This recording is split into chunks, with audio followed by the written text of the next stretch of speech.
Chers amis, bonjour, Shabbat Shalom. Nous nous retrouvons pour étudier un passage de la Sidra de Nassau, qui se trouve donc dans le 4e livre de la Torah, le livre de Bamidbar. Nassau, le mot Nassau veut dire compte, dénombre, et donc la Sidra commence par le dénombrement du reste de la tribu de Lévi, c'est-à-dire de la sous-tribu de Gershon et de celle de Merari. Mais je voudrais aujourd'hui m'attarder sur un passage important et connu de notre Sidra, celui concernant le Nazir. Alors nous allons expliquer ce qu'est un Nazir. Je lis simplement le verset. Vayadaber Hashem el Moshe lemor. Dieu parla à Moshe en disant Daber el bene Israël va marta alehem. Parle aux enfants d'Israël et tu leur diras Ish o Isha, un homme ou une femme qui afflit Nidor Neder Nazir Lazir Lachem, lorsqu'il va se séparer, se distinguer en prononçant un vœu de Nazir pour donc devenir Nazir pour l'Éternel, Miyaïn Veshechar Yazir, il s'écartera du vin et de l'alcool, Yazir, c'est-à-dire il s'en écartera. Chometz yaïn vechometz shechar lo ishte, du vinaigre de vin et du vinaigre d'alcool il ne boira pas. Vekol mishrat hanavim lo ishte, et tout ce qui viendra d'un liquide à base de jus de raisin, lo ishte, il ne boira pas. Hanavim lachim yeveshim lo yochel, et il ne mangera ni de raisin frais ni de raisin sec. Kol Yeme Nizro, le temps de son naziréa, Mikol Asher Yahase, de tout ce qu'il fera, Migefen Ayain Emechatzanim Badzag Lo Yochel, il ne mangera de rien de ce qui vient du raisin, que ce soit des noyaux, des pépins ou des enveloppes, rien il ne consommera. Vekol Yeme Neder Nizro Ta'al Lo Yavor Al Rosho, et tout le temps de son naziréa, de son vœu de naziréa, il n'y aura pas de tondeuse, pas de ciseaux qui viendront donc couper ses poils, sa barbe, ses cheveux, ad meleot ayami maché yazir lachem, jusqu'à ce que soient complétés les jours qu'il s'est consacré à Hachem. Et donc, il laissera pousser, Kadosh sera saint, Yiyé, il sera saint, Gadel, Perav, Sear Rosho, il fera pousser donc sa chevelure, Kol Yomé Haziro Lachem, Al Nefesh Metlo Yavo, et tous les jours de son naziréa pour l'Éternel, pour aucune âme morte, pour aucun défunt, il ne devra rentrer en contact. Les aviv, les imo, la chiv, la choto, lo itam alahem, son père, sa mère, son frère et sa sœur, il ne se rendra pas impur par un contact avec les défunts. Bemotam, donc de leur mort, qui nézer et lokav, al rosho, car il a le titre de nazir, il s'est distingué pour l'Éternel et il a ce titre sur sa tête. Donc, finalement, il y a également cette interdiction de pénétrer dans des lieux de sépulture, dans des cimetières. Donc, le nazir, finalement, c'est un engagement volontaire, un vœu que l'homme fait, la femme aussi peut faire, et qui implique 3 interdictions majeures qu'il s'impose à lui-même, bien sûr que la Torah a permise, mais qu'il lui s'impose. La première, l'interdiction de boire du vin ou toutes sortes d'alcool et tout produit dérivé du raisin, le raisin lui-même étant interdit à la consommation, il ne pourra même pas rentrer foulé donc dans les pieds, mettre les pieds dans une vigne. Également, il aura l'interdiction de se rendre impur par le contact avec les défunts, même d'entrer dans un cimetière. Et enfin, il ne devra procéder à aucun rasage, ni se couper les cheveux, laisser sa chevelure, sa barbe pousser. Alors, on peut se poser la question, quelle est la motivation de ce nazir? Pourquoi ce nazir-là prend-il donc une telle décision? Rachi nous rapporte qui yiflé, et il dit, le mot yiflé veut dire yafrish, lorsqu'il se sépare de ses frères pour prendre sur lui ses interdictions tout à fait particulières. Rachi continue en disant Lama nismecha parashat nazir les parashat sota. Pourquoi ce passage sur le nazir suit celui de la sota, donc la femme soupçonnée d'infidélité? L'omar lecha dit Rachi, chez kol aroe sota bekilkula, tout celui qui voit la sota dans son état dégradé, accusé, yazir atzmo mina yain, il va s'écarter de lui-même du vin, chez ou mevi yede ni ouf, car le vin nous amène à la débauche. Donc, il y a une première leçon qui est tirée à partir de la paracha précédente, c'est-à-dire de la sota. Donc, le nazir s'impose à lui-même des interdits de peur de chuter. Hein, quelqu'un qui a un rapport avec, par exemple, ici, l'alcool, qui est tout à fait particulier, il ne saura pas se maîtriser, il n'aura pas cette capacité à prendre le dessus sur ses sens et sur ses désirs, eh bien, cette personne-là va s'imposer cette sorte d'ascétisme, cette interdiction supplémentaire pour pouvoir résister, je dirais, à cette tentation. C'est le premier sens qu'on donne au vœu de Naziréa.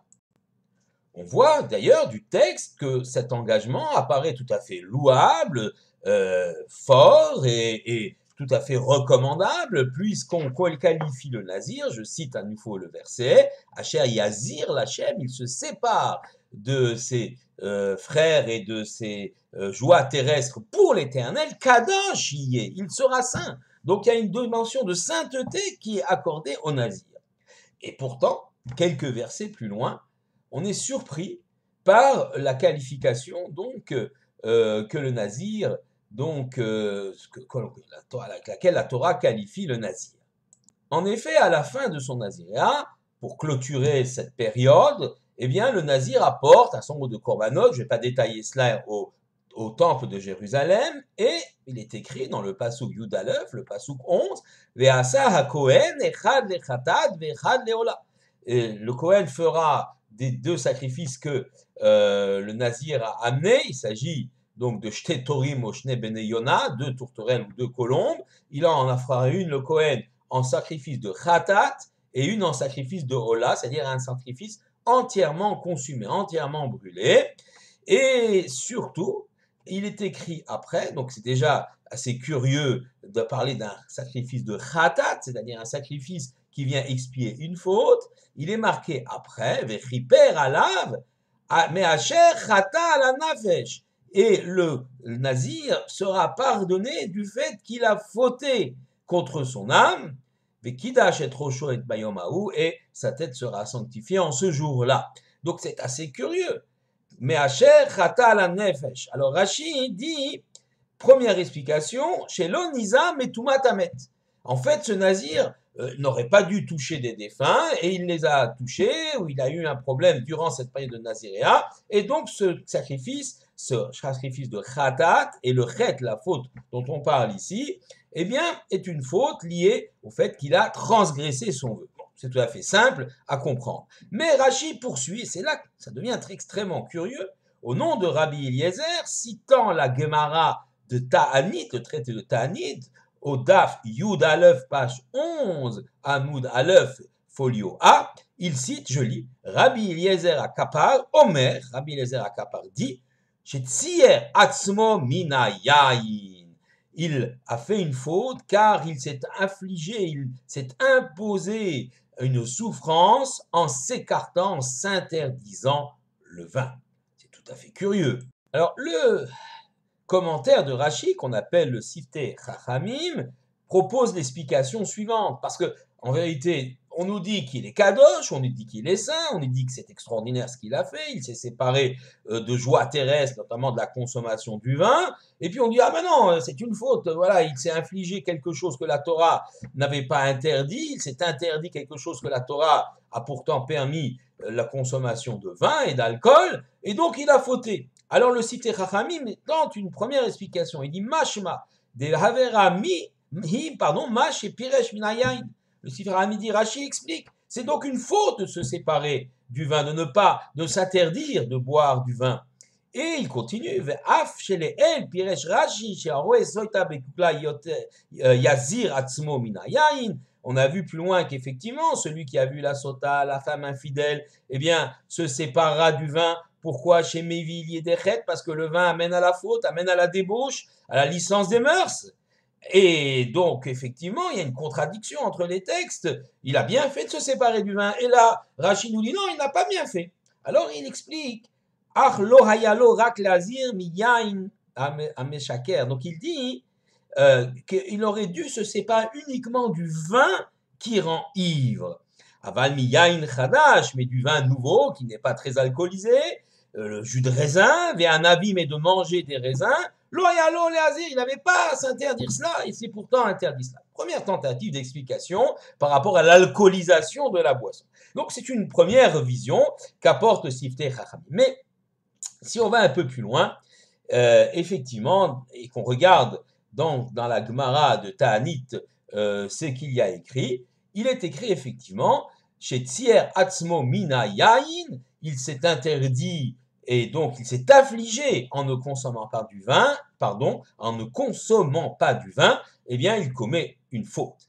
Et la Gemara va encore plus loin, elle dit Ayoishev et Ta'anit nikre chote, celui qui s'impose un jeûne qui n'est pas un jeûne prévu par la halacha, que ce soit par exemple les jeûnes liés à la destruction du temple de Jérusalem, ou le Tanit Esther, bien sûr, le jeûne de Kippour, ça va de soi, ou même des jeûnes qui sont prévus par halacha, celui du Yortzeit, du jour anniversaire de la mort d'un de nos parents, ou le Talit Chalom, le jeûne lorsqu'on a fait un mauvais rêve, tous ces jeûnes qui sont codifiés par la halacha, ou le jeûne collectif qu'on imposerait pour avoir de la pluie, etc., etc., celui qui s'impose comme ça des jeûnes de façon intempestive, Nikra Choté est appelé un fauteur, il a fait une faute.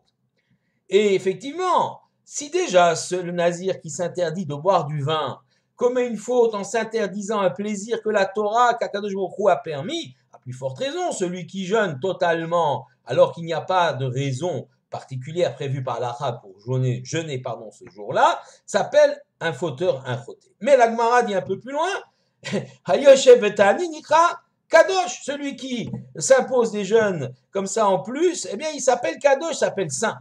Même histoire que notre nazir, il est kadosh ou il est choté, il est saint ou il a commis une faute. Comment comprendre et concilier ces deux explications?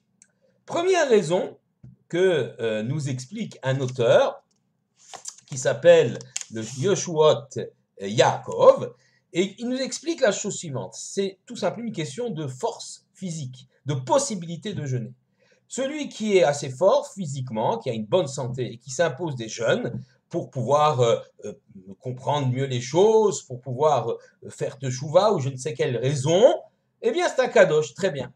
Par contre, celui qui a une santé précaire, et ceci évidemment, cette explication va déboucher aussi sur la possibilité de jeûner dans les jeûnes prévus par la halacha, celui qui a une santé précaire, qui n'est pas en bonne condition physique, s'il jeûne, nikra choté, il sera considéré comme un fauteur. Qui va déterminer la santé de quelqu'un? Eh bien, c'est le médecin, par exemple, qui pourra dire cette personne pourra jeûner, ne pourra pas jeûner. Voilà donc une première explication très rationnelle, très logique de cette contradiction. Celui qui jeûne est appelé choté, fauteur, ou celui qui jeûne est appelé kadosh, saint. Évidemment, par rapport au nazir, cette explication ne semble pas trop coller. Celui qui ne boit pas de vin, celui qui boit du vin, c'est un peu plus compliqué à comprendre. Donc, le nazir, cette contradiction chez le nazir par rapport au vin. Alors, nous allons faire appel aujourd'hui au Ktav Sofer. Le Ktav Sofer est un très fameux rabbin, et surnommé Ktav Sofer, ce qui veut dire l'écriture du scribe, c'est le nom de son livre. En fait, ce rabbin, très prestigieux, est le fils du Khatam Sofer. Le Ktav Sofer a vécu de 1815 à 1871. Il s'appelait Avraham Shmuel Binyamin Schreiber, et il a vécu à Pressburg, aujourd'hui Bratislava, capitale de la Slovaquie, mais autrefois Pressburg, une des villes importantes, des communautés juives importantes dans l'Empire austro-hongrois. Alors, que dit le... Alors, il s'appelle Ktav Sofer parce qu'on a traduit Schreiber, du yiddish de l'allemand, à Sofer, scribe. C'est pour ça qu'il a surnommé son livre Ktav Sofer. Alors maintenant, comment le Ktav Sofer essaye de comprendre cette explication de celui qui donc se met dans une position de jeûne, il jeûne, il est appelé choté parfois, fauteur, il est appelé donc parfois kadosh. De la même façon, celui qui s'abstient de boire du vin comme le nazir est appelé kadosh, mais Tier Atzmon Mina Yain, il s'est affligé cette interdiction du Yain, et donc il a fait une faute, il doit amener un sacrifice d'expiation de cette faute. Ah, il dit comme ça.